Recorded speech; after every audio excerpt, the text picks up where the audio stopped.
When people find out I write about time management, they assume two things. One is that I'm always on time, and I'm not. I have 4 small children, and I would like to blame them for my occasional tardiness, but sometimes it's just not their fault. I was once late to my own speech on time management. We all had to just take a moment together and savor that irony. The second thing they assume is that I have lots of tips and tricks for saving bits of time here and there. And sometimes I'll hear from magazines that are doing a story along these lines, generally on how to help their readers find an extra hour in the day. And the idea is that we'll shave bits of time off everyday activities, add it up, and we'll have time for the good stuff. And I question the entire premise of this piece, but I'm always interested in hearing what they've come up with before they call me. So some of my favorites: doing errands in a way where you only have to make right-hand turns, being extremely judicious in microwave usage, so it says 3 to 3.5 minutes on the package. We are totally getting in on the bottom side of that. And my personal favorite, which makes sense on some level, is to DVR your favorite shows so you can fast forward through the commercials. And that way you save about 8 minutes every half hour. So in the course of 2 hours of watching TV, you find 32 minutes to exercise. Which is true. You know another way to find 32 minutes to exercise? Don't watch 2 hours of TV a day, right? Anyway, the idea is we'll save bits of time here and there, add it up, we will finally get to everything we want to do. But after studying how successful people spend their time and looking at their schedules hour by hour, I think this idea has it completely backward. We don't build the lives we want by saving time. We build the lives we want, and then time saves itself. Here's what I mean. I recently did a time diary project looking at 1,001 days in the lives of extremely busy women. They had demanding jobs, sometimes their own businesses, kids to care for, maybe parents to care for, community commitments. Busy, busy people. I had them keep track of their time for a week so I could add up how much they worked and slept, and I interviewed them about their strategies for my book. One of the women whose time log I studied, she goes out for a Wednesday night for something. She comes home to find that her water heater has broken, and there is now water all over her basement. If you've ever had anything like this happen to you, you know it is a hugely damaging, frightening, sopping mess. So she's dealing with the immediate aftermath that night. Next day, she's got plumbers coming in. Day after that, professional cleaning crew dealing with the ruined carpet. All this is being recorded on her time log. Winds up taking 7 hours of her week. 7 hours. That's like finding an extra hour in the day. But I'm sure if you had asked her at the start of the week, could you find 7 hours to train for a triathlon? Could you find 7 hours to mentor 7 worthy people? I'm sure she would have said what most of us would have said, which is no. Can't you see how busy I am? Yet when she had to find 7 hours because there is water all over her basement, she found 7 hours. And what this shows us is that time is highly elastic. We cannot make more time, but time will stretch to accommodate what we choose to put into it. And so the key to time management is treating our priorities as the equivalent of that broken water heater. And to get at this, I like to use some language from one of the busiest people I ever interviewed. By busy, I mean she was running a small business with 12 people on the payroll. She had 6 children in her spare time. I was getting in touch with her to set up an interview on how she had it all, that phrase. I remember it was a Thursday morning, and she was not available to speak with me, of course, right?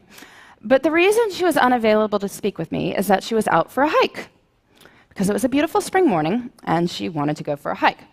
So, of course, this makes me even more intrigued, and when I finally do catch up with her, she explains it like this. She says, "Listen, Laura, everything I do, every minute I spend is my choice. And rather than say, I don't have time to do X, Y, or Z, she'd say, I don't do X, Y, or Z because it's not a priority. I don't have time often means it's not a priority." If you think about it, that's really more accurate language. I mean, I could tell you I don't have time to dust my blinds, but that's not true. If you offered to pay me $100,000 to go dust my blinds, I would get to it pretty quickly. Since that is not going to happen, I can acknowledge this is not a matter of lacking time. It's that I don't want to do it. Using this language reminds us that time is a choice. And granted, There may be horrible consequences for making different choices, I will give you that. But we are smart people, and certainly over the long run, we have the power to fill our lives with the things that deserve to be there. So how do we do that? How do we treat our priorities as the equivalent of that broken water heater? Well, first we need to figure out what they are. And I want to give you two strategies for thinking about this. The first, on the professional side. I'm sure many people coming up to the end of the year are giving or getting annual performance reviews. You look back over your successes over the year, your opportunities for growth. And this serves its purpose, but I find it's more effective to do this looking forward. So I want you to pretend it's the end of next year. You're giving yourself a performance review, and it has been an absolutely amazing year for you professionally. What 3 to 5 things did you do that made it so amazing? So you can write next year's performance review now. And you can do this for your personal life, too. I'm sure many of you, like me, come December, get cards that contain these folded up sheets of colored paper, on which is written what is known as the family holiday letter. Bit of a wretched genre of literature, really, going on about how amazing everyone in the household is, or even more scintillating, how busy everyone in the household is. But these letters serve a purpose, which is that they tell your friends and family what you did in your personal life that mattered to you over the course of the year. So this year's kind of done, but I want you to pretend it's the end of next year. And it has been an absolutely amazing year for you and the people you care about. What 3 to 5 things did you do that made it so amazing? So you can write next year's family holiday letter now. Don't send it. Please, don't send it. But you can write it. And now between the performance review and the family holiday letter, we have a list of 6 to 10 goals we can work on in the next year. And now we need to break these down into doable steps. So maybe you want to write a family history. Well, first you can read some other family histories, get a sense for the style. And then maybe think about the questions you want to ask your relatives, set up appointments to interview them. Or maybe you want to run a 5K. So you need to find a race and sign up, and figure out a training plan, and dig those shoes out of the back of the closet. And then, this is key, we treat our priorities as the equivalent of that broken water heater by putting them into our schedules first. And we do this by thinking through our weeks before we are in them. I find a really good time to do this is Friday afternoons. Friday afternoon is what an economist might call a low opportunity cost time. Most of us are not sitting there on Friday afternoon saying, I am excited to make progress toward my personal and professional priorities right now. But we are willing to think about what those should be. So take a little bit of time Friday afternoon, make yourself a 3-category priority list: career, relationships, self. Making a 3-category list reminds us that there should be something in all 3 categories. Career we think about, relationships, self, not so much. But anyway, just a short list, 2 to 3 items in each. Then look out over the whole of the next week and see where you can plan them in. Where you plan them in is up to you. And I know this is going to be more complicated for some people than others. I mean, some people's lives are just harder than others. It is not going to be easy to find time to take that poetry class if you are caring for multiple children on your own. I get that. And I don't want to minimize anyone's struggle. But I do think that the numbers I am about to tell you are empowering. There are 168 hours in a week. 24 times 7 is 168 hours. That is a lot of time.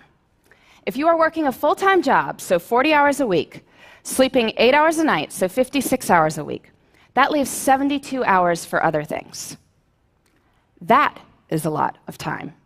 You say you're working 50 hours a week, maybe a main job and a side hustle. Well, that leaves 62 hours for other things. You say you're working 60 hours. Well, that leaves 52 hours for other things. You say you're working more than 60 hours. Well, are you sure? There was once a study comparing people's estimated work weeks with time diaries, found that people claiming 75-plus hour work weeks were off by about 25 hours. You can guess in which direction, right? Anyway, in 168 hours a week, I think we can find time for what matters to you. If you want to spend more time with your kids, you want to study more for a test you're taking, you want to exercise for 3 hours and volunteer for 2, you can. And that's even if you're working way more than full-time hours. So we have plenty of time, which is great, because guess what? We don't even need that much time to do amazing things. But when most of us have bits of time, what do? Pull out the phone, right? Start deleting emails, or otherwise we're puttering around the house or watching TV. But small moments can have great power. You can use your bits of time for bits of joy. Maybe it's choosing to read something wonderful on the bus on the way to work. I know when I had a job that required 2 bus rides and a subway ride every morning, I used to go to the library on weekends to get stuff to read. Made the whole experience almost enjoyable. Breaks at work can be used for meditating or praying. If family dinner is out because of your crazy work schedule, maybe family breakfast could be a good substitute. It's about looking at the whole of one's time and seeing where the good stuff can go. I truly believe this. There is time. Even if we are busy, we have time for what matters. And when we focus on what matters, we can build the lives we want in the time we've got. Thank you.